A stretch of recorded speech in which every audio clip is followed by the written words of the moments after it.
We're going to spend the next 45 minutes talking about assessment, and we've got a great group of faculty here to start that discussion. If you have any questions, if you look at the bottom of your Zoom control bar, you'll see some dialog boxes that say Q&A. Please feel free to type any questions into that vehicle, and we will get those to our panelists.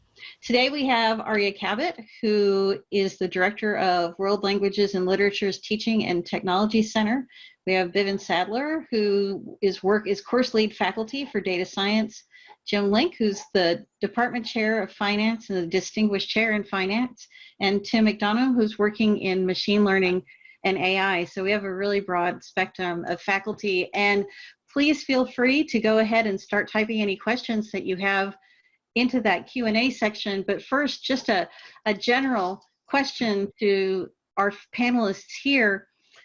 As we moved into remote instruction, what were some things that you thought about as you thought about assessments, and how, if any, did you change the way you were assessing your students? And Aria, let's start with you. Sure. Well, so some of our assessments, of course, were already in an online format, speaking from the position of world languages. So we do have some quizzes, for example, timed writings that might have already been built into Canvas using the lockdown browser. And so our students were familiar with that software. They already had it on their computers. And so the transition to building more assessments into Canvas with the lockdown browser was not something that I think was particularly jarring for them. I think the larger question was, is that the most effective way to continue assessing students in this format? They're already pretty isolated. We already have preoccupations about sort of how much we can rely on the lockdown to prevent cheating and plagiarism. And so I think the challenge for us was not so much a question of which tools to use, but how and when to use them to keep our students engaged in the most effective ways possible. So I think that we did certainly see a little bit of a shift across our department, which is pretty large. We have 10 languages, towards the integration of more lower stakes self-tests, open book tests, more weight towards discussions and maybe live conversations using the target language rather than relying on more traditional grammar-based assessments. So I think that in a nutshell, we did integrate a little bit more of the tools, but also sort of try to think outside the box in terms of how we wanted to be assessing our students. Thank you. And we did get one question about lockdown browser. Could you just explain it really quickly what it is and how you've used it? Sure. So the Respondus Lockdown Monitor is a proctor system that allows faculty to set up assessments in Canvas that require the use of a secure browser that either prevents students from using external websites or only grants them access to specific websites. And there's also an option for webcam monitoring, which means that students are filmed throughout the entire duration of their assessment. They can be notified if they disappear from the screen, if their face is only partially visible, and then instructors can review those videos and see a number of flags for any number of incidents, such as an external person entering the room, another voice speaking to the student disappearing from the camera, or the student not making eye contact with the screen in a direct way. Great, thank you. Jim, if I could go over to you, how are you looking at assessments? Yeah, good. I would echo a lot of the things that Aria said, and I'm going to give you sort of strong opinions that I've come out of this. And I'm glad that Tim is on here because he's the AI machine learning guy, because I will say I'm the chair of the department, so I've been getting feedback from a lot of the faculty in the department and sitting in on stuff. And then my own experiences of, we had a lot of issues. And I think the one thing that Aria said that I would echo is I'm certainly changing the way, a lot more lower stakes kinds of assignments and stuff. You know, in ours, our module system for our graduate program, we have these short modules, 7 weeks long. And so usually the final exam is kind of almost the whole grade. And then the incentive to cheat is there and blah, blah. And so we had students trying, watching the video, having them be on Zoom with videos, have them record them taking their exam. And almost now in fairness, the spring was, baptism by fire and everyone got thrown in that hadn't used it, but none of it worked. It always blew up. It always had problems.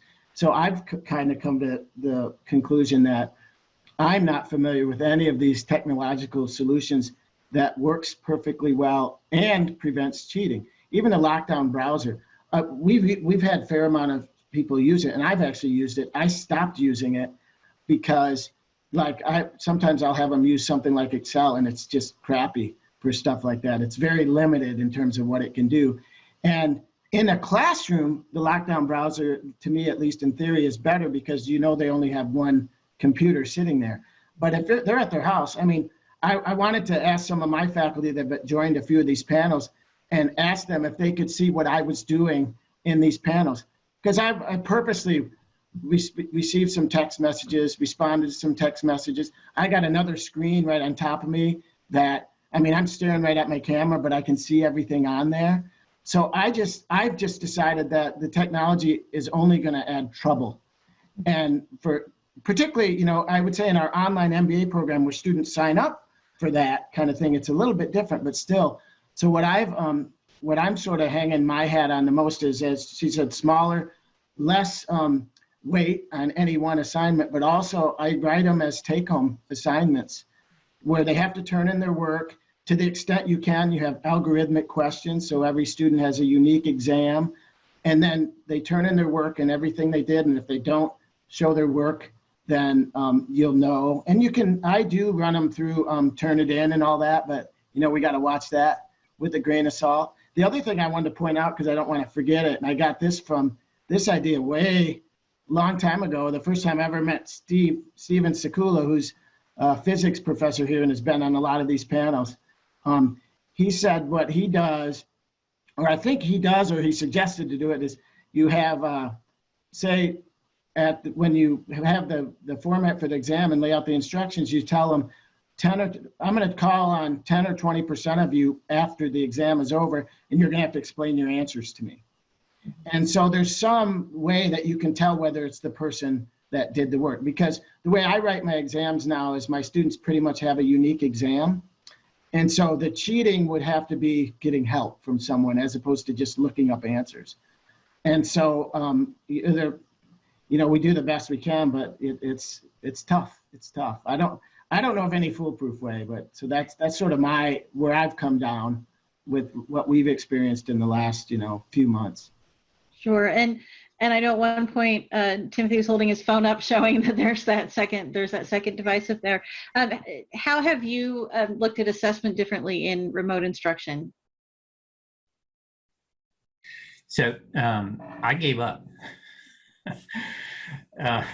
It's interesting, Jim, that we kind of arrived at the same conclusion independently.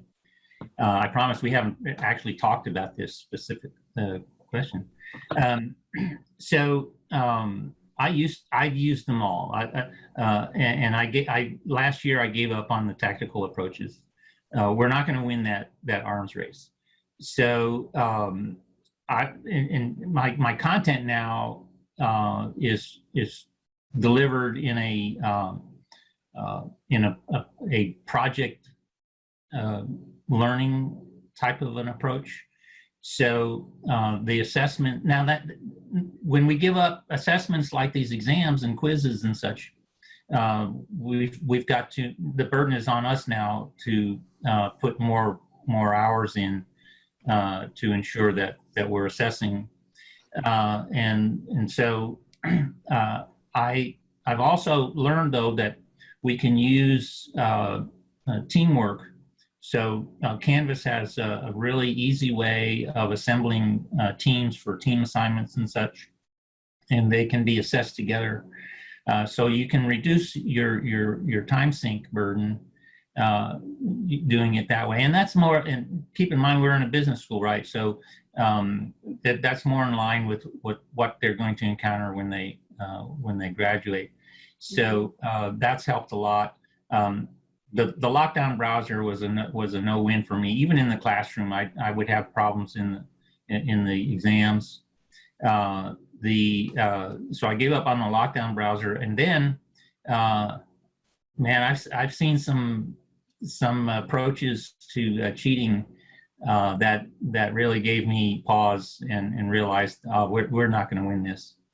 And so I mean, there are very, very sophisticated signaling things going on in the classroom, and I've had students who had detected it and brought it to my attention, but there was no way I could prove any of it was taking place. Perhaps a camera in the whole classroom would have helped at that stage, but if you're online, it doesn't matter really. And so last year, my final exams were reduced in weight to, as you said, Jim, you know, exactly what I did. I made it worthless to them, basically, to cheat. It was going to cost them more time and effort to cheat for fewer points on their total assessment. And so now everything, I base every assessment now on their performance on projects. And that also means that I've got to spend more time with the individual students. Now, I don't do it as individuals, I do it as teams. And so it's sort of a, you know, back to the old Oxford approach of tutorials and lectures, right? So these meetings with the teams end up being the tutorial sessions, and that's where I really find out who's really performing and who's not getting it. And like I said, it's more work for us, but I think at the end of the day, it also means that it's a way of providing us with a difference between the pure online experience that they could get from YouTubes. You know, you can watch YouTubes from Stanford, for God's sakes, right? And not pay a penny in tuition. So how do we differentiate ourselves as an institution? Well, by spending more time with the students. And we used to do that in a classroom, and now we have to figure out how to do this online. And that's the way that I've learned how to do it. Great, thank you for sharing that. And Bivin, what about remote instruction from your perspective? Well, I think we're kind of all in the same, I kind of had the advantage of hearing everyone, and I just echo those comments. I think that it also stands to reason that it depends on the subject, from world languages to business to statistics. I know some things that I do that I think work well. I don't think, to Jim's point and everybody's point, I think number one thing I have on mine, actually I listed 1 through how many ever, and I put on 0, that I don't think you're gonna be able to eliminate it. So, they'll eliminate for sure. There's no possibility that this person was, for sure academically honest in their thing, but what can we do to deter it? So in my class, I, just a whole bunch of little things. So one is just to know every person that you can, to have that kind of, and to Tim's point, that'll happen more if we do more project stuff. But then of course I have them sign the SMU honor code. So if anybody's really particularly big on their honor, they'll self-police. And make sure that everyone's camera's turned on in the Zoom session. So maybe that'll tick off another couple of people. And then for my class, I teach statistics, and I had 120, I teach small classes online for the last 6 years, graduate. And then I was teaching an on-campus 120 student class that, of course, on spring break went online. And so that's been, some things work just the same and some things work differently. So that 120, I thought a lot about it. So I have a time test, and that should at least stop, if I want help from Jennifer, well, Jennifer's got her own test. So she can either choose to help me or she can answer her own one.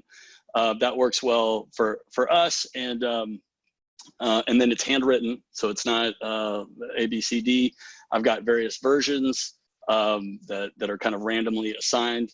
And so it's just kind of like, okay, how is this person going to cheat? Can I make a deterrent against that? How is this person? By the end of the time, what I have found in this class and what I found in the past is that, I hope this doesn't sound wrong, but that the students who didn't come to class, the students that I have talked to that don't seem interested and that don't have the answers when I talk to them, that they typically are the ones that aren't getting the higher grades on the exams. And when I just kind of check that, at least it's a sanity check. It's sad, like I want to help them, but the people that are getting 40s on their homework aren't getting hundreds on their exams. So there's that. I hate to take up too much time, but I love the idea of what Stephen had said was, and I hadn't learned that, and through Jim, I think that's great. Hey, I'm going to talk to 10, 20%. I think I might use that. I love the idea of projects. I'm going to throw a non-answer out there. I've thought a lot about projects, and I have a project and exams, and I do my projects in groups. For one thing, for the group thing, but another thing is I can't grade 120. I can grade 40 groups of 3 instead of 120 groups. But when I do them in groups, inevitably, I have them do a peer review, so I can at least see on a scale of 1 to 10, you can kind of tell who wasn't present and who was. But I'm always weary on graduate and undergraduate people kind of skating by. So it all comes down to exams can't measure everything. I think there's maybe even more than half the class that an exam can't measure: the intangibles, the interactions, the communication of it. So I'm all down with the have more heavily weighting any kind of pre-class assignment that we kind of talked about in various panels before. So more weighting those.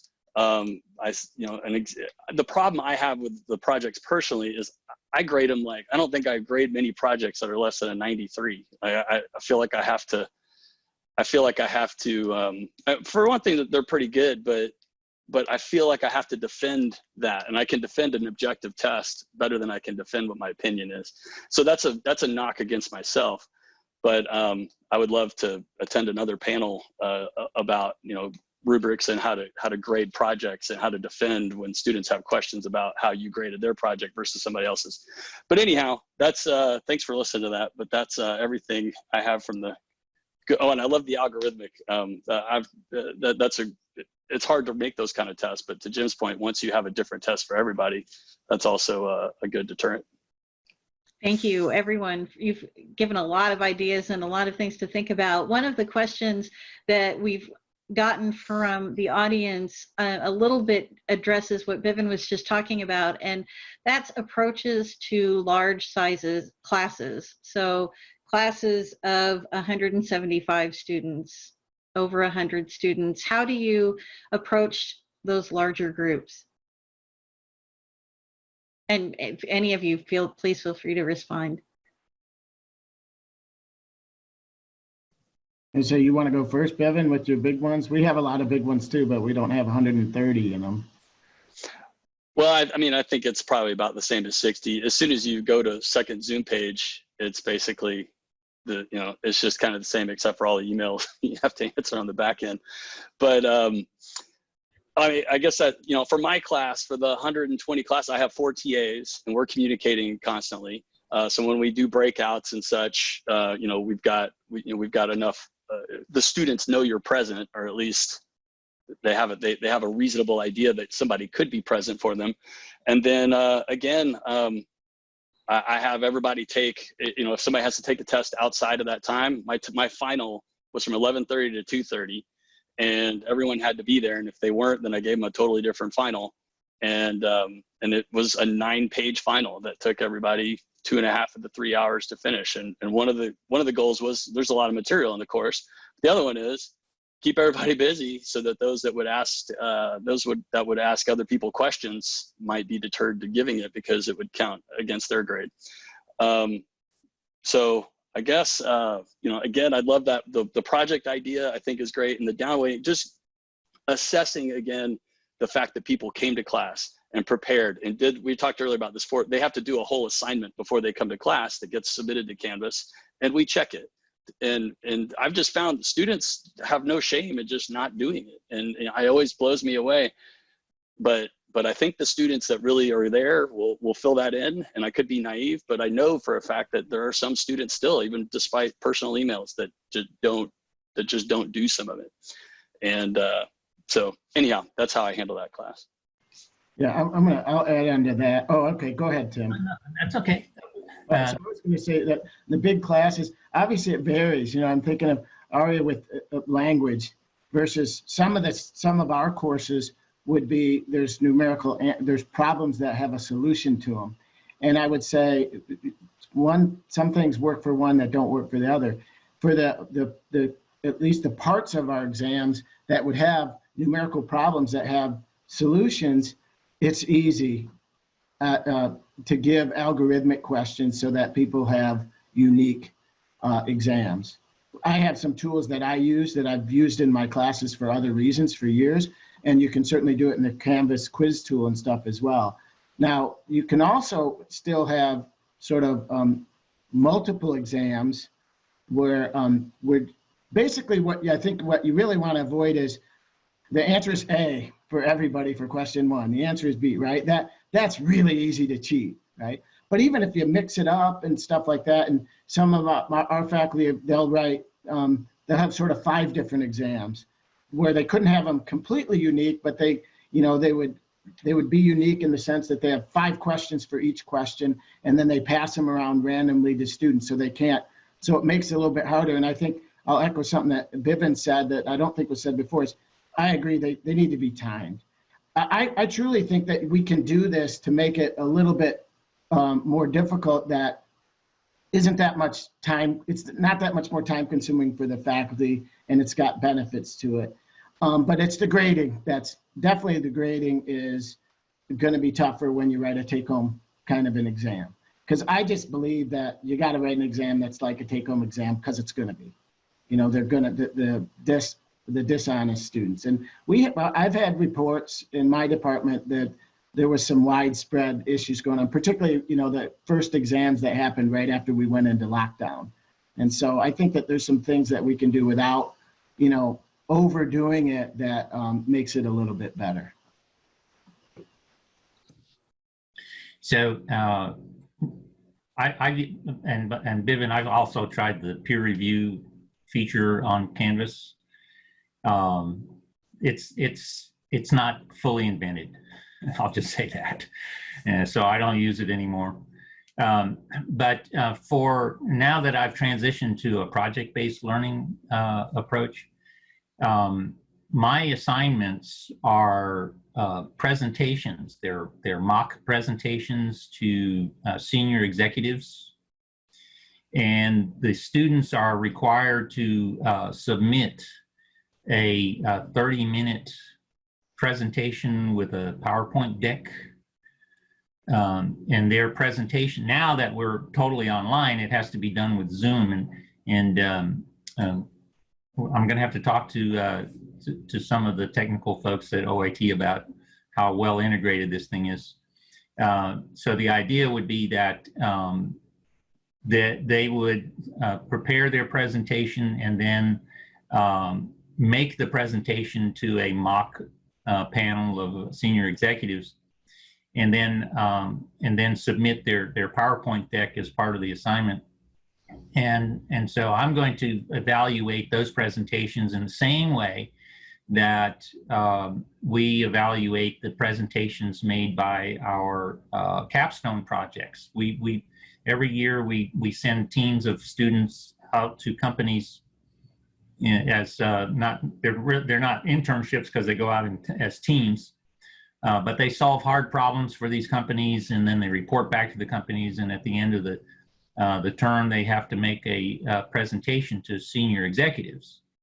And I have developed rubrics for evaluating those presentations, and so I wanted to make this point that the rubrics, when you deviate from the automated grading type of assessments, the rubrics become absolutely critical, and that's really the time sink for us in prep, right? And then and it's also, but if you do it well enough, not only does it make it easier for yourself, but it's something that you can pass to your TAs if you have any, and it's usually pretty consistent.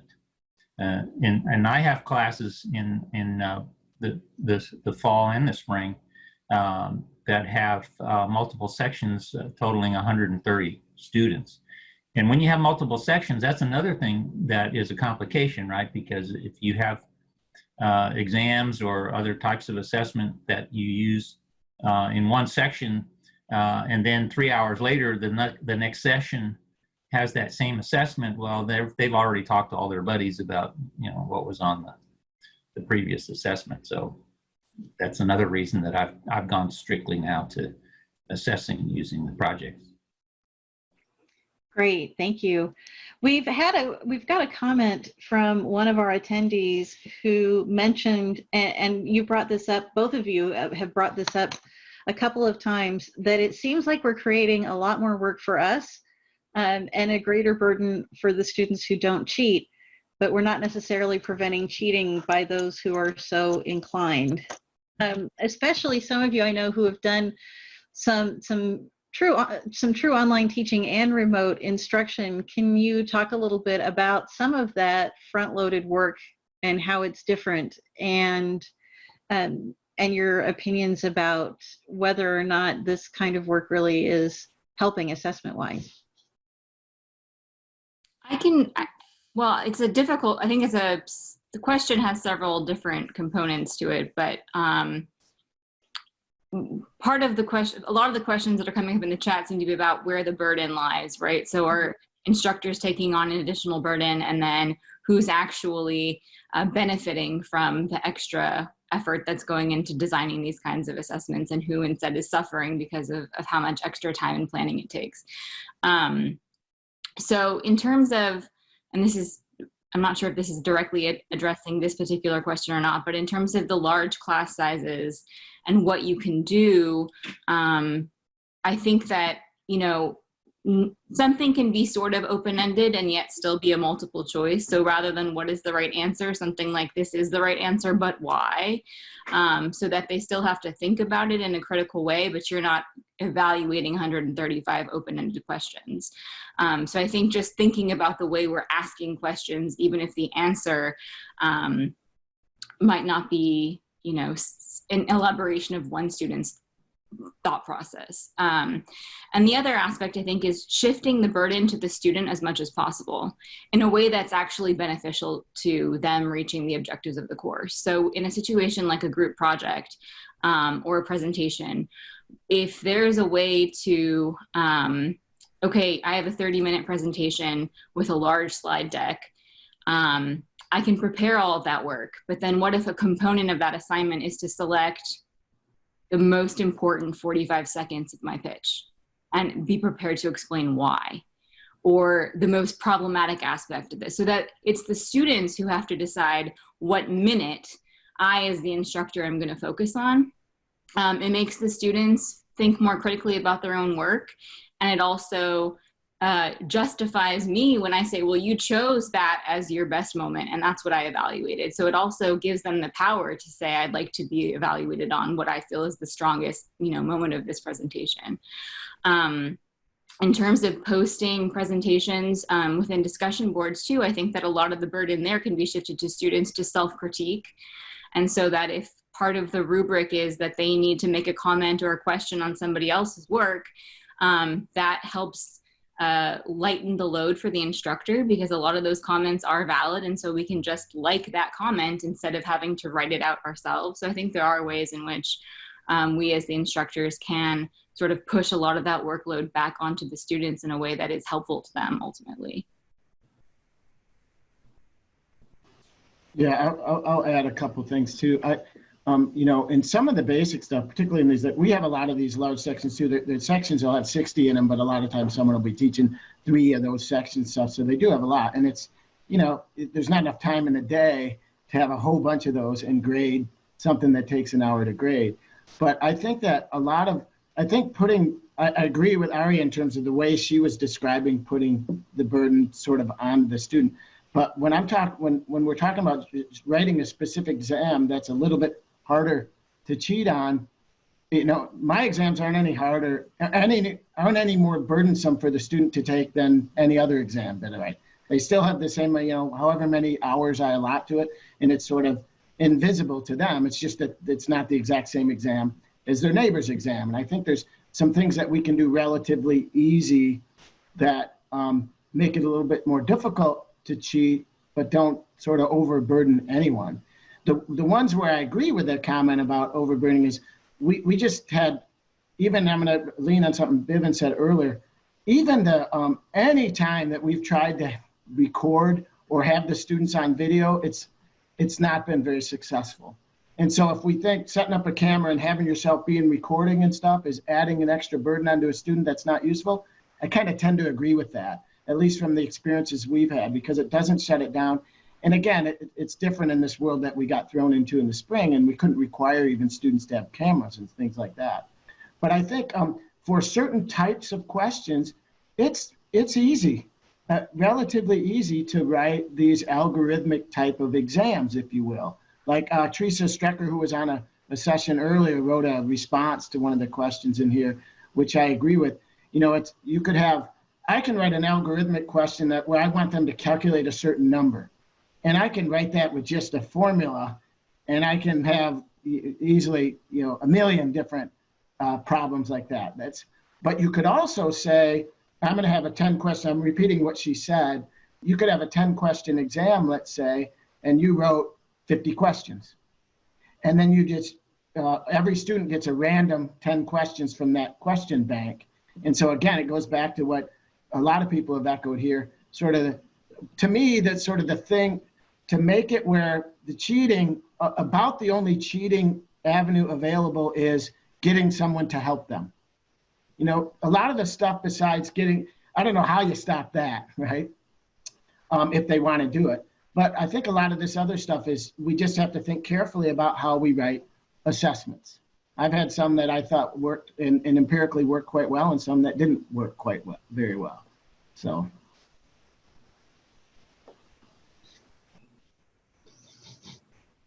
Can I jump in? This little thing. Oh, awesome, cool. Yeah, this is great. We're good. So it kind of reminded me of this kind of in a flavor of shifting the burden, and then kind of in the idea of projects, and then kind of even adding to Steve's idea of maybe just randomly selecting them. So I do give this project, and I gave it to the class of 120, because usually I have, and actually Jim is awesome. He's been a judge for this once, and we used to do him in Hughes Trigg. For our poster session. So we put all these posters up in Hughes Trigg, and you know, I'd get the you know, the chairs of the departments to come in, the deans to come in and look at them. And I just couldn't do that this semester. So what I kind of do on my other classes is I have them do a YouTube video, and with Zoom, it was very easy. So here I can show this to you really quick, and just, I don't know if this will give somebody else some other ideas, and certainly this can be polished more, but to the shifting the burden part is I have them put it on a Google Doc. So they put it on their own YouTube. So I don't even know, you know, hopefully this is all legal, but it's on their own YouTube. So they can take it down and put it up whenever they want. So it's in their control. And then I've got the links to everybody's, you know, there was 42 with some of them missing. So there's about 38 different projects. And then they can go in and look at each other's. So they kind of are motivated, if they want to look good to their peers, to really kind of engage in this. And I think they can learn a lot from each other, and they can watch themselves, which is always helpful for me. I hate watching myself, but that can be useful too. But and then in the assessment part, I don't know if I'll just show like 10 seconds of this. So yeah, and they had to do it in 7 minutes. So a lot of them had to reshoot it, which I think is really helpful. And so if they get in there, they would have something like this. So this is something that I can watch, I can hang out, and you know, I put it on the big screen and grade a couple every night. And then I've got a very objective piece. Some of this is wrong, some of this is right. I can write that piece down, but there's also a presentation piece. So in kind of conclusion here is, the way I had it done, and again, this could be so polished, and I'd love to hear as many, you know, I think we'll eventually iterate to something that really is awesome. I love that we've had this platform, but I say, hey, it's a group of 3, and they essentially have 3 methods. But typically, okay, I'll do the proportions question, I'll do the means question, I'll do the regression question, but they're all assessed on the content. So whether I did the regression question, if I screw it up, then Sally, who did the means question, needs to check mine, because everyone's going to get the same analysis question. And then, so that's kind of putting the burden on them, so that if I don't pull my weight, I'm going to get a bad peer review, and I really don't want to let my team down, or else they're going to have to kind of do it, which is kind of a real world thing too. The other thing is, though, everybody gets their own presentation grade, and that's where it comes out, and I can rewatch it and I can zoom it back, and I've got visual evidence in case I need to back up my score later, where people, you know, either they don't know it or they're just kind of talking and reading off a slide, and all those things are in a rubric. But the final piece of that is, this would be a lot easier. And I don't know, you know, I know there's dollars and cents and there's a business side to it too. But if we did start doing more online classes, I do think that that smaller class sizes would be much more manageable from what we're talking about. And, you know, I know that there's a whole nother component to that.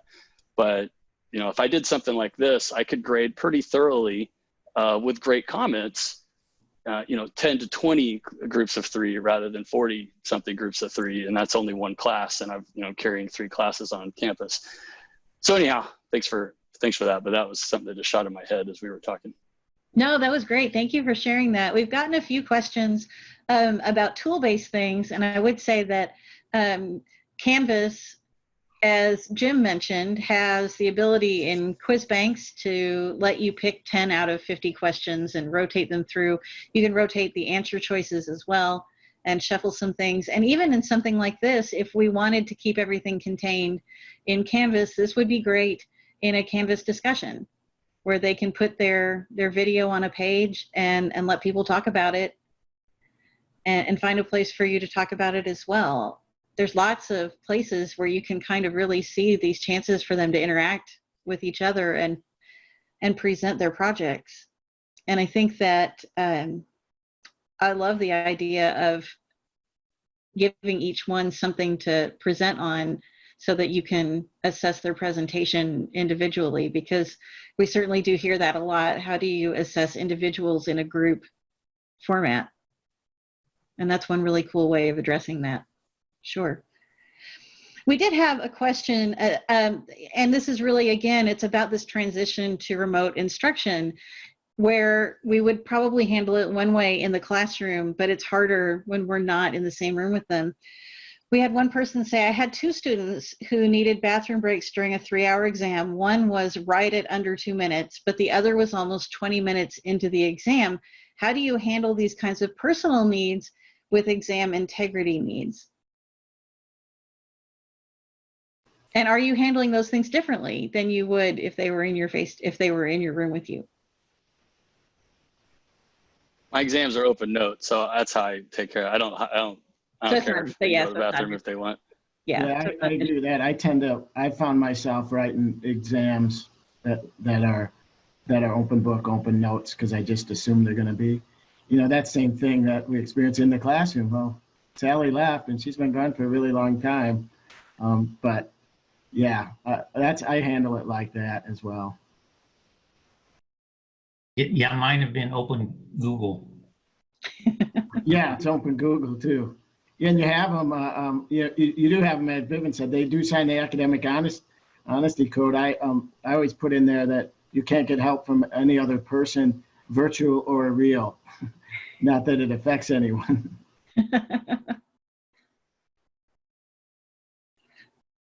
Sure.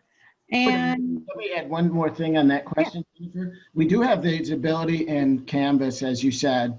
It's pretty powerful, I think. I've used it a little bit. I haven't used it as much because I have another tool that I use for most of my classes.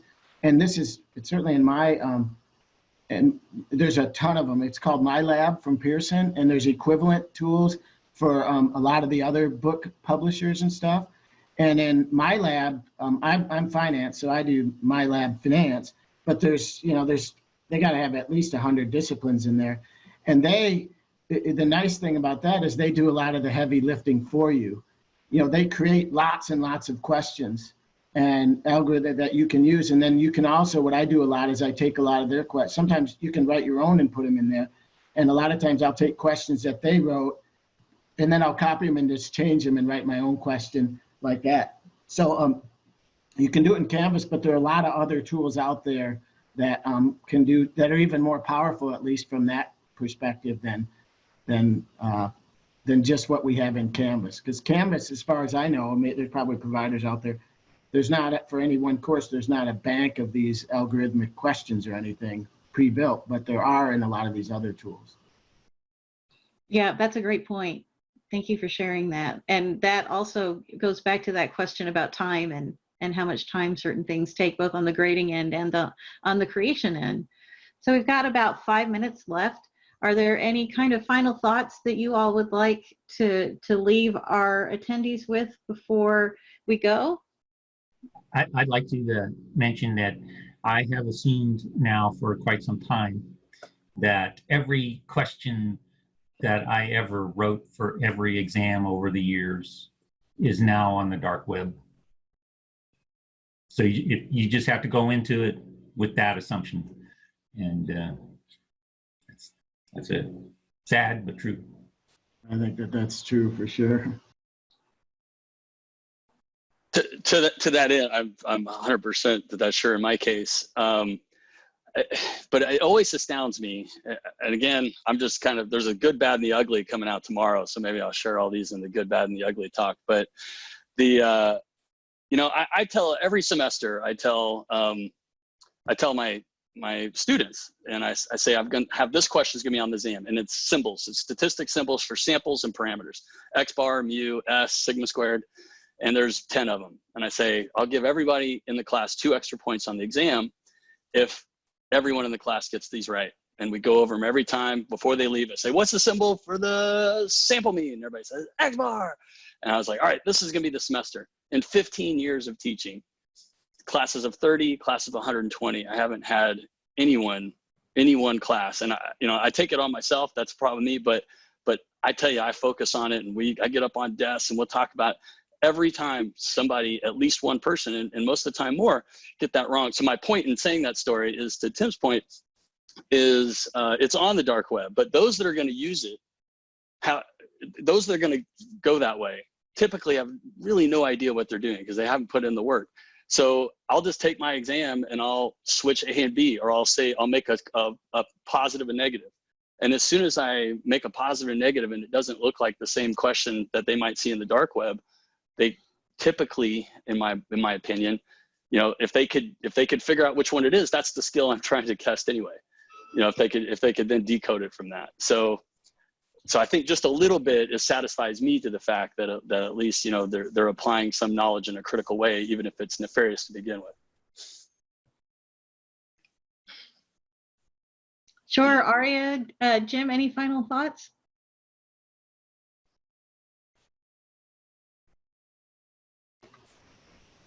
I'm good.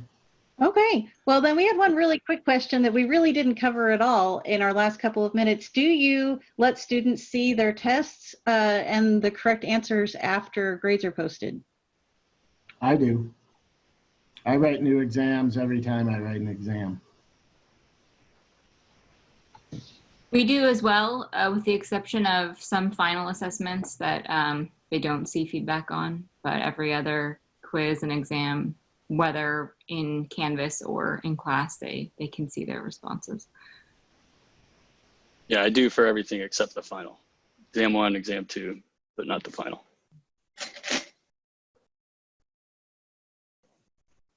And Okay. to piggyback one last thing on there is, just because I want to get Jim's, that's the next place I'm going, is to get more into the algorithmic type questions. So I don't have many of those. I don't have any of those on my exam. So just full disclosure, thanks, Jim. And that's where a lot of my next energy is going to be spent.